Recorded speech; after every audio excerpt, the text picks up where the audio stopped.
Древние джунгли Гватемалы скрывают больше, чем можно вообразить. Летом 2016-го археологическая команда, вооруженная новейшей технологией лазерного сканирования LiDAR, пролетала над Зеленым океаном девственных лесов. Вдруг на экранах появились очертания неестественных форм. Четкие прямые линии и симметричные квадраты, вырезанные неизвестной рукой прямо в сердце тропиков, не оставляли сомнений. Под густой листвой пряталось нечто грандиозное. Экспедиция началась через несколько недель. Пробираться сквозь плотную, влажную чащу было мучительно. Местами приходилось прорубать путь мачете. К удивлению археологов, местные жители отказались сопровождать группу, повторяя древнюю легенду о проклятии и предупреждая, что многие не возвращались отсюда назад.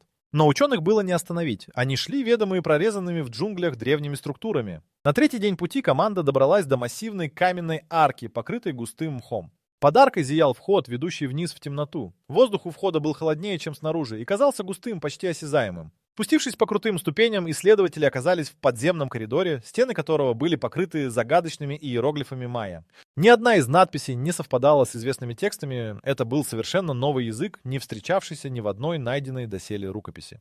Коридор вел к запутанному лабиринту. Каждый поворот открывал новые, усеянные пылью и паутиной залы, заполненные статуями с искаженными лицами и странными символами. При попытке воспроизвести карту лабиринта команда заметила странность. Схема помещения не совпадала с реальностью. Казалось, коридоры двигались, а комнаты переставлялись местами.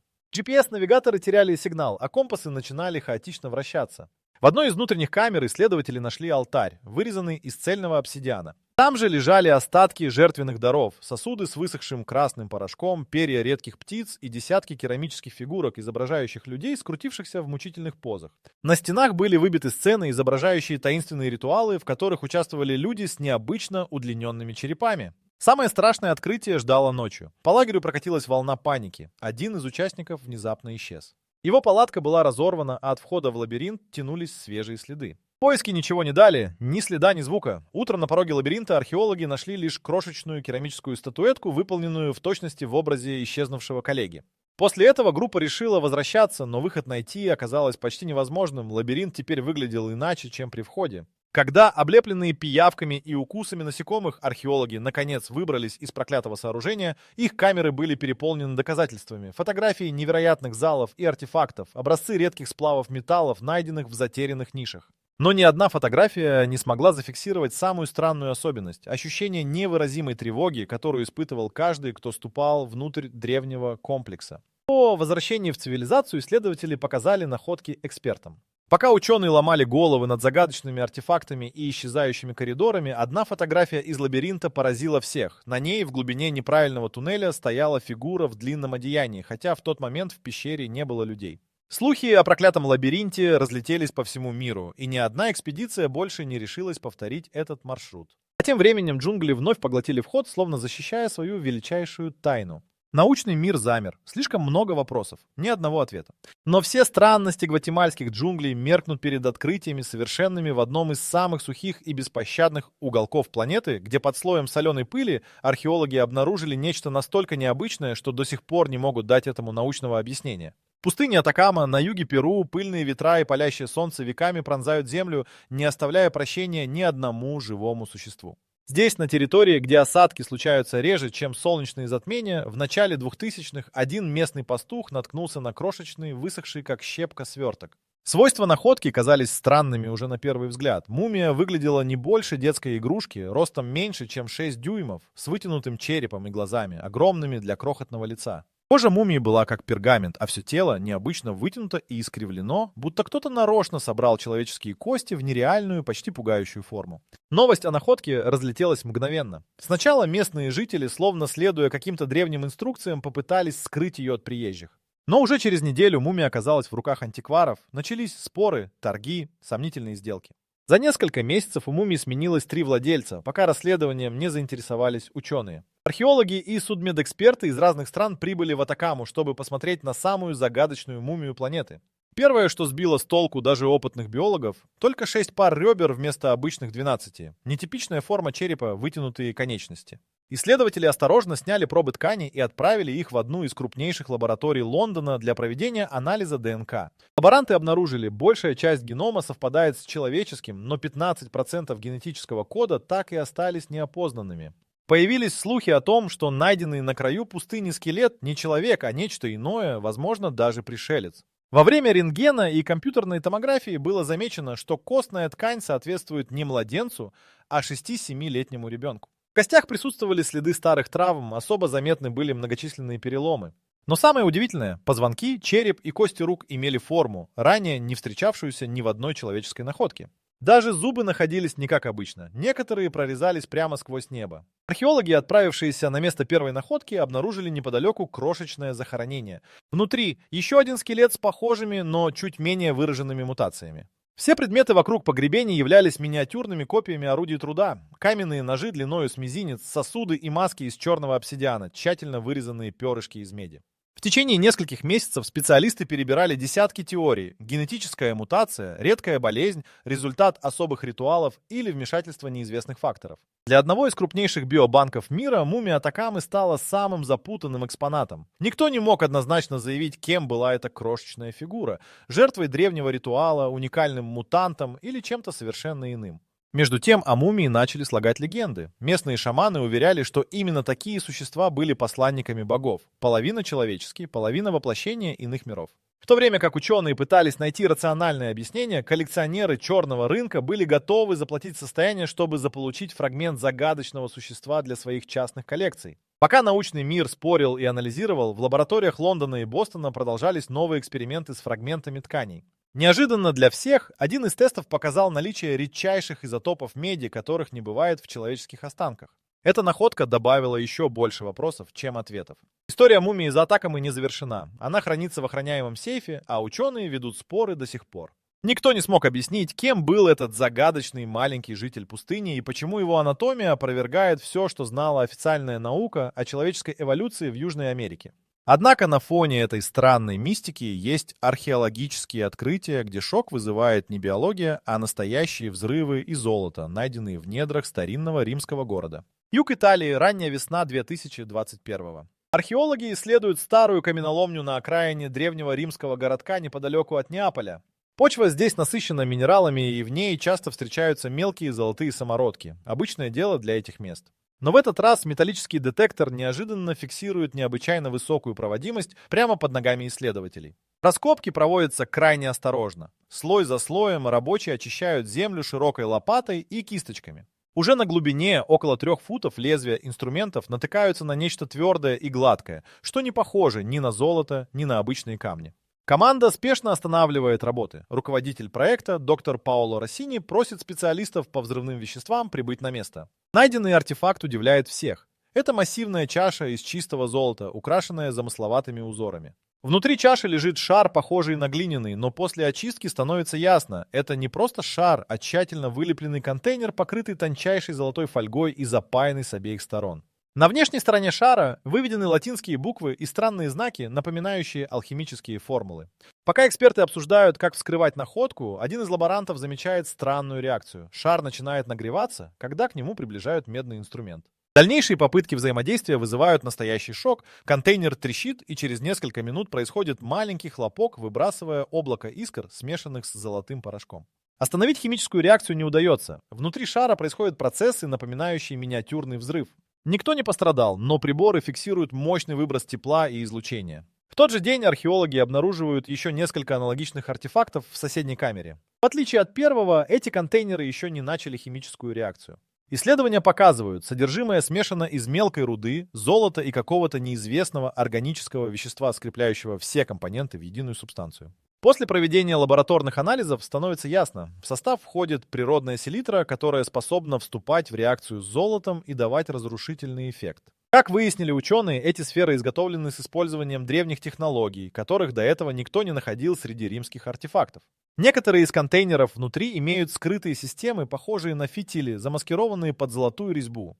При попытке разрезать один такой фитиль происходит нечто неожиданное. Небольшое помещение наполняется тяжелым пряным запахом, а из внутренней части шара вырывается струя искр. Реакция возникает только после соприкосновения с кислородом.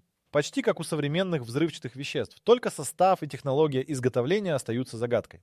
Несколько сфер отправляются в лаборатории Лондона и Нью-Йорка, где эксперты по пиротехнике и археологии совместно пытаются воспроизвести процесс их создания.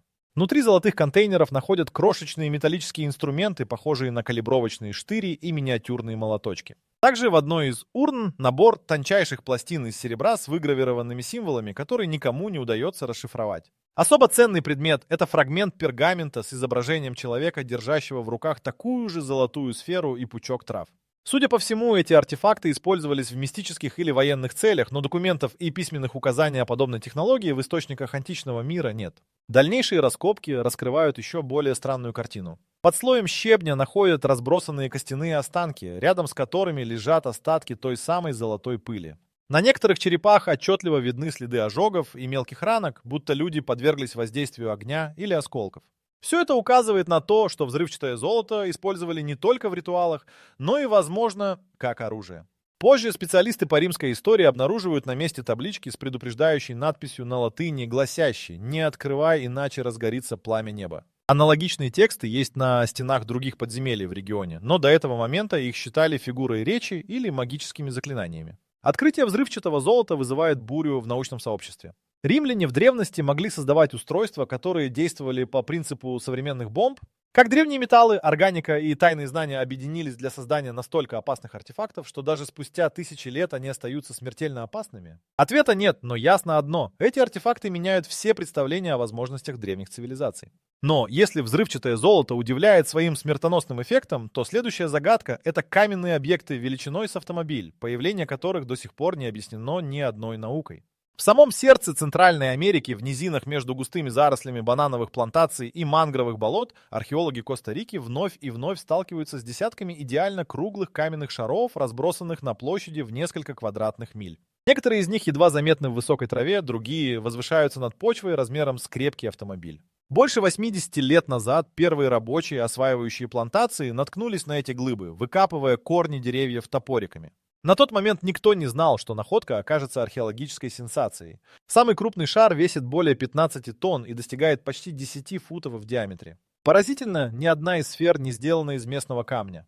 Вместо рыхлого известняка или застывшей лавы, из которых состоят окружающие холмы, гигантские сферы высечены из особо прочного гранодиорита, который встречается только на отдаленных склонах за 20 миль отсюда. Следов старых каменоломен или остатков транспортировки ученые так и не нашли. Тем удивительнее, что местные легенды рассказывают о летающих шарах, которые сами перемещались по джунглям в древности. Экспедиция Национального музея Сан-Хосе в начале 2000-х годов специально задокументировала процесс извлечения одной из полуутопленных сфер. 20 рабочих и 2 трактора едва смогли вытащить каменный шар весом почти 7 тонн из глины, причем устройство шара не пострадало, поверхность оставалась идеальной, без единой царапины. Пробы срезов подтверждают, шлифовка велась не металлическими, а кварцевыми и обсидиановыми абразивами, причем следов захвата, канатов или рычагов нет. Анализ дополняет главный вопрос. Зачем древние тратили столько сил на создание этих идеальных форм? Самое любопытное, практически ни одна сфера не располагается случайно. Археологи картографировали их положение. Большинство шаров образуют линии, треугольники и даже гигантские стрелы, указывающие на определенные точки на горизонте или вершины ближайших гор. Исследовательская группа Кембриджского университета с помощью трехмерного моделирования установила, многие из линий совпадают с траекториями движения Солнца в дни равноденствий и солнцестояний. Это значило только одно – шары были не просто украшением, а частью сложного календарного комплекса. При вскрытии одного из самых крупных шаров недалеко от старого русла реки археологи нашли в центре углубление с остатками угля и керамических фрагментов. Анализы показали, уголь относится к периоду между XII и XIV веками, а фрагменты покрыты символами, неизвестными по местным языкам. Среди найденных предметов особо выделяется миниатюрная глиняная фигурка, похожая на человека, держащего сферу над головой. Но самой загадочной оказалась группа шаров в районе Паленки. В случае внезапного наводнения эти каменные шары каким-то образом всплывали и сдвигались по направлению к выходу из долины, будто защищая что-то, спрятанное под землей. Глубокие скважины рядом с ними показали. Под шаром в 5 или 6 футах залегает плотная сеть дренажных каналов и каменных плит, выложенных в строгом геометрическом порядке. Один из каналов ведет к древнему колодцу, который, по мнению местных жителей, наполнен сверкающей водой даже в сухой сезон. Несколько каменных сфер после особо сильного землетрясения оказались расколоты. Внутри одной были загадочные металлические шарики, испускающие резкий запах серы при контакте с воздухом. Исследования показали, что состав металла– уникальный сплав меди и олова, который по технологии изготовления опережает все известные местные артефакты почти на 500 лет. Некоторых рабочих после контакта с шариками госпитализировали с сильными ожогами кожных покровов, но большую часть содержимого сферы немедленно конфисковал военный патруль, сопровождавший экспедицию из-за частых попыток мародерства. К концу 2023-го были исследованы более 200 каменных шаров, но ни в одной местной культуре не сохранилось ни чертежей, ни преданий о том, как их создавали. Даже индейцы Брубри, считающиеся потомками загадочных мастеров, утверждают, шары здесь с незапамятных времен, и никто не осмеливался их трогать. Обнаруженные поблизости следы ритуальных костров и жертвенных ям подтверждают, вокруг сфер когда-то устраивались церемонии. Но ни одной надписи, объясняющей смысл этих гигантов, так и не найдено. В последнее время археологи, вооружаясь все новыми технологиями, пытаются выяснить, скрывают ли гранитные шары что-то внутри, или их роль ограничивается только созданием загадочного ландшафта. Один из исследователей заявляет, в ночь после раскопок в лагерь пробираются неизвестные и перетаскивают сферу на несколько ярдов в сторону без следов инструментов. Вокруг лагеря остаются глубокие вмятины, но ни отпечатков ног, ни следов шин не обнаружено. Видеокамеры фиксируют лишь тени, медленно скользящие между деревьями. Огромные загадочные сферы, классические символы археологических парадоксов Коста-Рики, так и остались молчаливыми свидетелями давно исчезнувшей цивилизации. Ученым остается лишь гадать, для чего и кем были созданы эти гиганты, пока новые открытия на другом континенте не бросают вызов, и этим тайнам глубоко под землей, в самом сердце загадочной Турции, был найден город, где подземные коридоры уходят прочь на десятки миль. Самая неожиданная находка последних лет была сделана случайно. Весной 2019-го в небольшом городке на юге Турции рабочие рыли колодец на участке, когда ковш экскаватора ушел в пустоту. Под тонким слоем земли открылась воронка, из которой повеяло острым холодом. Сначала никто не придал значения странности. Подобные пустоты встречаются часто в известняковых регионах. Но когда рабочие заметили ровную арочную стену из резного камня и выгравированные на ней символы, позвали городских археологов. Спустившись вниз, ученые увидели крутой спуск, ведущий в темноту, а за ним хорошо отесанные коридоры, мощенные ровными плитами. На стенах повсюду покрытие из золы и копоти, следы костров, разожженных здесь многие столетия назад. Уже после первых измерений стало ясно. Коридор идет не 100 футов, уходит вглубь под жилыми кварталами и резко поворачивает к старому руслу реки. Внутри обнаружено несколько перекрытых залов и не менее дюжины боковых ходов, таких узких, что даже взрослый человек проходит только боком. Первая экспедиция нашла остатки древних дверей. Резные дубовые пластины, обитые железными полосами. Удивительно, что металл едва тронут ржавчиной. Химический анализ показал необычно высокий процент олова и меди. Пройдя дальше, исследователи оказались в огромном зале с купольным потолком, поддержанным массивными столбами. На полу толстый слой пыли, внутри которой торчали обломки расписной керамики, обгоревшие деревянные детали мебели и бронзовые светильники. Самым странным оказался второй уровень. Крутая лестница вела в зону, где стены покрыты загадочными рельефами. Фигурки людей с вытянутыми лицами и высокими шапками стоят вдоль стен, словно охраняя проходы. На одном из фризов изображен человек на коленях, у которого изо рта тянется поток, похожий на дым. Воздух здесь особенно густой. Приборы зафиксировали повышенное содержание углекислого газа и странные выбросы радона, характерные для глубинных пещер, хотя поблизости нет известных залежей газа. Дальше лабиринты только усложнялись. На глубине примерно 25 футов нашли первый склеп с останками. Кости лежали в строгом порядке, рядом аккуратно расставлены сосуды с зерном и оружие из меди. На стене табличка на древнегреческом, где указывались имена 2 дюжин человек, будто это был список погибших или захороненных героев. Почти сразу после обнаружения города с его множеством залов в регион съехались журналисты, военные, ученые из разных стран. Работа осложнялась тем, что все больше ходов уводили экспедицию все глубже. Система этажей и коридоров напоминала целый подземный мегаполис. Через неделю поисков обнаружили старинный склад с амфорами, наполненными засохшими остатками вина, маслом, зерном и даже медом, который сохранил сладкий запах спустя больше 1000 лет. Но главное потрясение ожидало в самом центре комплекса. Перед исследователями открылся круглый зал диаметром около 30 футов, где на полу аккуратно выложена мозаика, изображающая карту звездного неба. В центре круга установлена бронзовая статуя, покрытая тонкой патиной. Рядом с ней десятки скелетов, часть из которых лежит, свернувшись клубком, а часть в позе, будто их настигла внезапная смерть. На костях до сих пор сохранились остатки тканей и кожаных ремней. Кое-где валяются железные наконечники копий и обломки керамических масок. После нескольких недель исследований археологи пришли к ошеломляющему выводу. Этот подземный город рассчитан был не просто на укрытие жителей, а на длительное существование. Внутри тысячи футов туннелей обнаружили вентиляционные шахты, колодцы и даже остатки канализационных каналов, выложенных идеально подогнанными камнями. В отдельных комнатах тайники с запасами зерна и воды, а также миниатюрные алтари, усеянные пеплом и застывшими каплями воска. В одном из самых удаленных залов нашли нечто, что вызвало недоумение даже у опытных археологов. Целая стена была составлена из плит, на которых вырезаны карты подземных коридоров. Но на реальных схемах города совпадали лишь отдельные элементы. Большая часть ходов заканчивалась тупиками, которых в самом комплексе не существовало. Одна из гипотез – это схема несуществующих пространств или план побега, окутанный скрытым смыслом. Вскоре после новостей о находке местные жители начали рассказывать о легенде. Город-призрак был построен для укрытия при нашествии врагов, но однажды все его обитатели исчезли за одну ночь. Проведенный анализ останков показал, часть погибших от удушья, а другие от столкновений, травм и даже огня. Но ни следов пожара, ни следов грабежа обнаружить не удалось. Сегодня по туннелям города до сих пор запрещено гулять без специального оборудования. В некоторых залах уровень газа смертелен. Тем не менее, подземный мегаполис полон загадок. Каждый новый зал, открытый археологами, поднимает еще больше вопросов. Официальные отчеты так и не установили ни дату основания, ни имя народа, который его построил. Одна из теорий – город появился задолго до известных нам цивилизаций региона.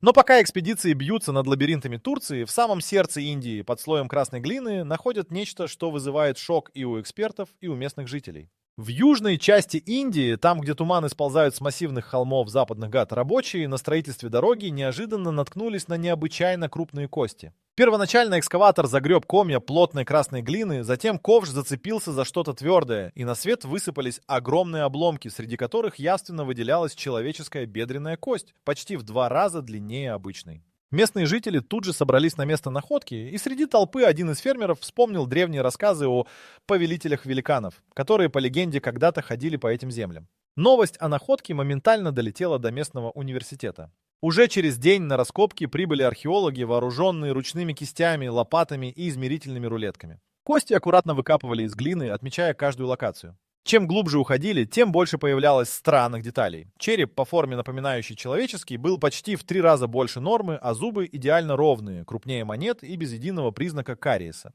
Позвоночник сохранял все 33 позвонка, каждый размером с кирпич. Останки тщательно упаковали и перевезли в лабораторию при факультете археологии. Первая радиоуглеродная экспертиза показала, кости пролежали под землей несколько тысяч лет. Антропологи обнаружили на поверхности едва заметные следы от орудий из бронзы, а по краям костей аккуратные надрезы, будто великана пытались расчленить. На соседнем участке, в 15 ярдах от основной находки, радар выявил еще 4 крупных объекта, похожих на могильные камеры. Раскопки продолжались, и вскоре появилась вся семья. Гигантская челюсть, кости таза, ребра и частично сохранившаяся кисть. Археологи замечали, все кости принадлежали разным особям, причем одна из них, детская, но даже ее длина превосходила рост взрослого мужчины. Внутри нескольких черепов остались кусочки золоченой ткани и каменные бусины, похожие на украшения. Самое большое удивление вызвали предметы, найденные между костями. Среди них металлический наконечник копья длиной почти 3 фута, но со следами заточки только на одной стороне. Рядом с детским скелетом лежала массивная глиняная маска с огромными глазами, напоминающими образы из местных храмов. Также из-под глины вытащили каменный сосуд с рисунками, на стенке были вырезаны люди и какие-то животные, рядом с которыми возвышались фигуры гигантов в шкурах и с огромными дубинками. Вскоре к находкам подключились индийские и британские эксперты. Проведен анализ структуры костей. Ткани оказались плотнее и тяжелее, чем у современного человека. Химический состав также отличался. В костях великанов было намного больше кальция и фосфора.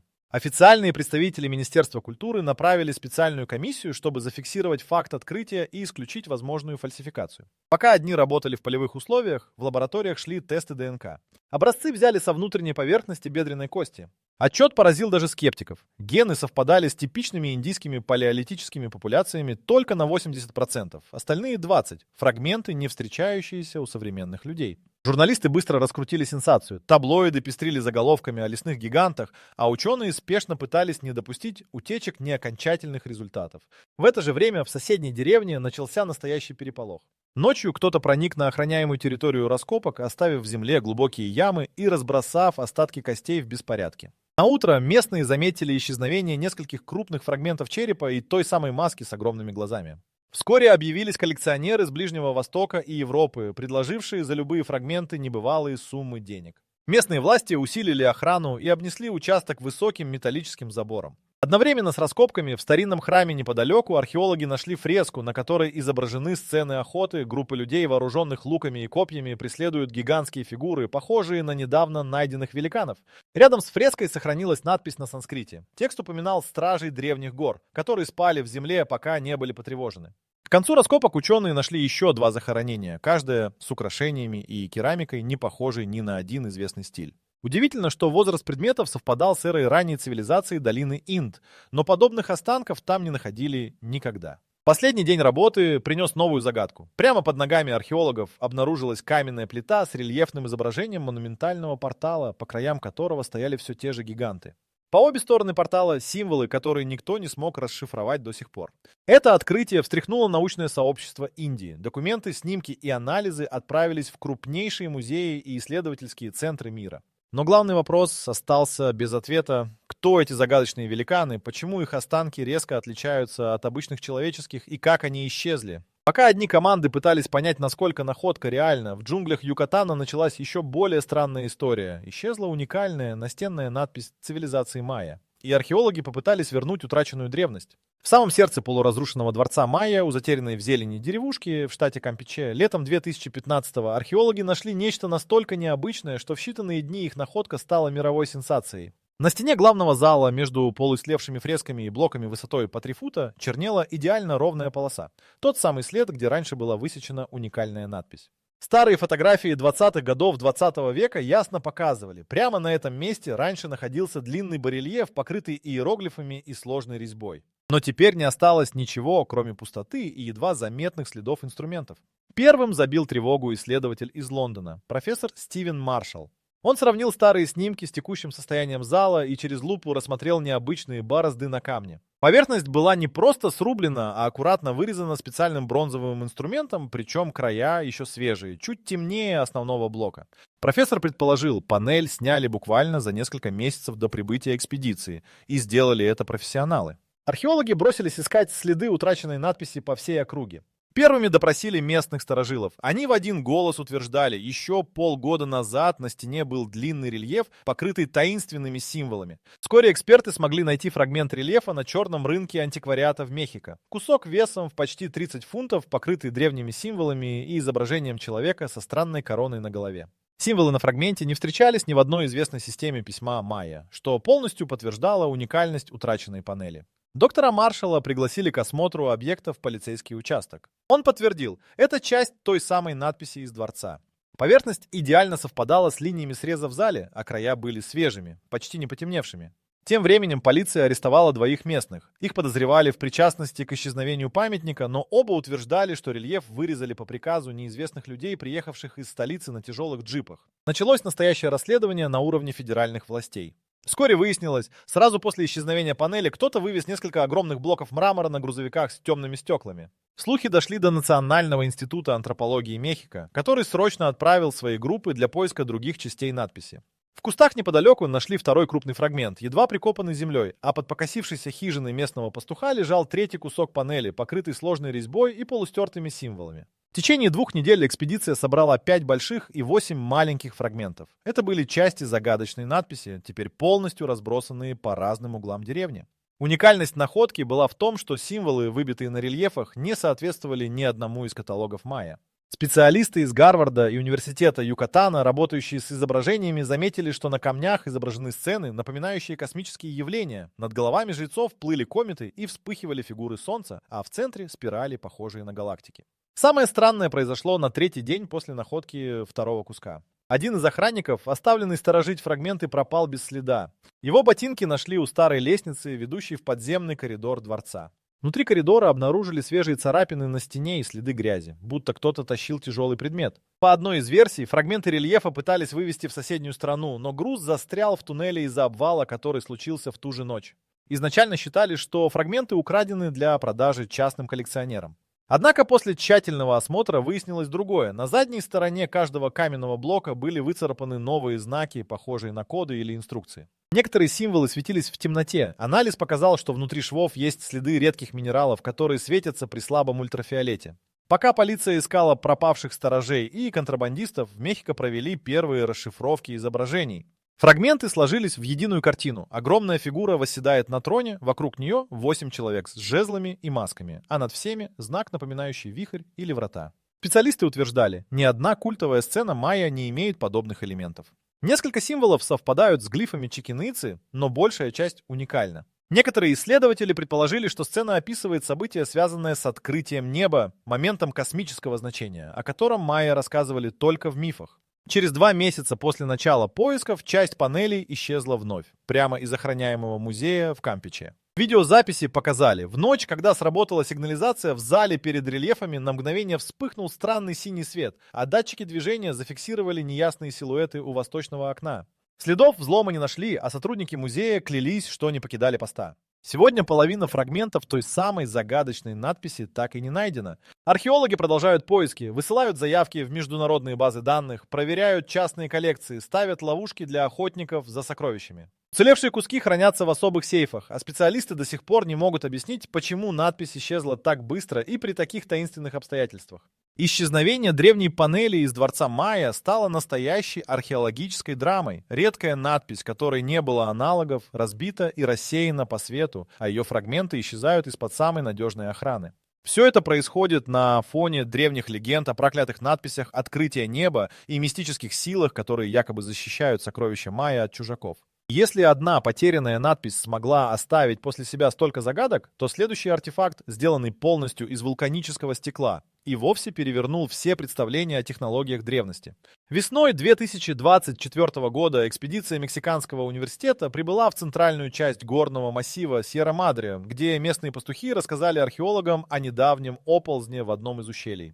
В нескольких милях от цивилизации, среди россыпи вулканических обломков, студенты увидели часть черного предмета, торчащего из засохшей грязи на крутом склоне. Первый контакт с находкой вызвал ажиотаж. Черное зеркало из цельного обсидиана, сверкающее даже под облаками, оказалось фрагментом тщательно вырезанной маски с острыми щеками и крупными миндалевидными глазами. Спустившись в расселину, археологи раскопали пласты земли вокруг артефакта и вытащили на свет цельную маску длиной почти 1 фут. Поверхность была настолько гладкой, что отражала лица ученых как современное стекло. Маска весила больше 6 фунтов и казалась невероятно хрупкой, однако не имела ни единой трещины, несмотря на давление целого пласта земли. Первый анализ показал, маска вырезана из редчайшего обсидиана, не встречающегося поблизости. Сам камень по примесям происходил из древних карьеров примерно в 100 милях к северу, где добыча прекратилась еще до времен ацтеков. Главная сенсация ждала внутри расщелины. В нише, высланной обожженными кирпичами, исследователи нашли деревянный сундук на каменном основании. Крышка была запечатана смолой, под которой скрывался еще один обсидиановый артефакт. Миниатюрная копия маски, но с выгравированной на внутренней стороне надписью. Экспедиция пригласила специалистов по древним языкам, глифы не совпадали ни с одной системой письменности мезоамериканских культур. Под микроскопом было видно символы, выжженные лучом или раскаленной иглой, слой за слоем, с точностью до тысячных дюйма. Маска сразу вызвала интерес у представителей Национального института антропологии. Предмет отправили на первичное сканирование в лабораторию Мехико. Инфракрасные и ультрафиолетовые снимки обнаружили невидимый невооруженному глазу рисунок по всей изнанке. Странные изломанные линии составляют карту местности, а в центре круг с точками, напоминающий звездную схему. В нескольких линиях эксперты узнали очертания известных вулканов Центральной Мексики, но большинство символов не поддавалось дешифровке. Пока в лабораториях шли анализы, из музея Теночтитлана поступил сигнал тревоги. Похожая маска, но меньшего размера, была украдена из запасников всего за 2 дня до находки в горах. Полиция проверила записи камер. На кадрах видно, как двое в черном проникают в здание среди ночи, быстро вскрывают сейф и уносят только один предмет из десятков. На следующий день та самая маска появилась в подпольном аукционе, где коллекционеры предлагали за нее немыслимые суммы. Однако торги прервались внезапно. Предмет исчез из зала, а организаторы заявили о вмешательстве неизвестных лиц. Вскоре выясняется, обе маски из одной серии. В толще большой маски, пропущенные через рентген, обнаружили крошечные сферические включения, капли ртутной амальгамы, равномерно распределенные по всей плоскости. Химики подтвердили, подобная технология в период до ацтекских цивилизаций была невозможна без современных инструментов. Спектральный анализ выявил следы редких минералов, которые добывались только на территории нынешней Гватемалы и Панамы. Параллельно археологи начали расследования в соседних регионах, где местные старожилы рассказывали мифы о черной маске, способной видеть сквозь стены. Крупнейший сюрприз принесла ночь после транспортировки маски в столичный музей. Сигнализация сработала в 2 часа ночи. На видео зафиксировано, как по залу медленно проплывает тень, а маска, лежавшая в герметичной витрине, начинает тускло светиться зеленым светом. Стекло покрытия расплавилось по краям. Утром ученые обнаружили рядом с объектом сломанную бронзовую булаву и перьевую повязку, которой не было среди музейных экспонатов накануне.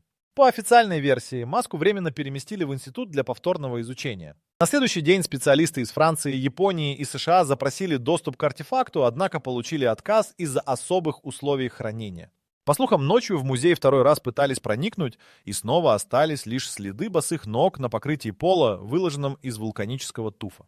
Главная загадка – функция маски. Документальные свидетельства древних ритуалов указывают, такие предметы надевали только верховные жрецы или правители. В некоторых наскальных рисунках из соседних пещер изображены люди с гладкими черными лицами, окруженные спиралями и молниями. Несколько месяцев спустя, после обнаружения маски, в местном монастыре нашли рукопись XVI века, где описан 19-дневный обряд провидения, в ходе которого участник якобы мог увидеть свои предыдущие жизни, и символ обряда – черная маска из вулканического стекла.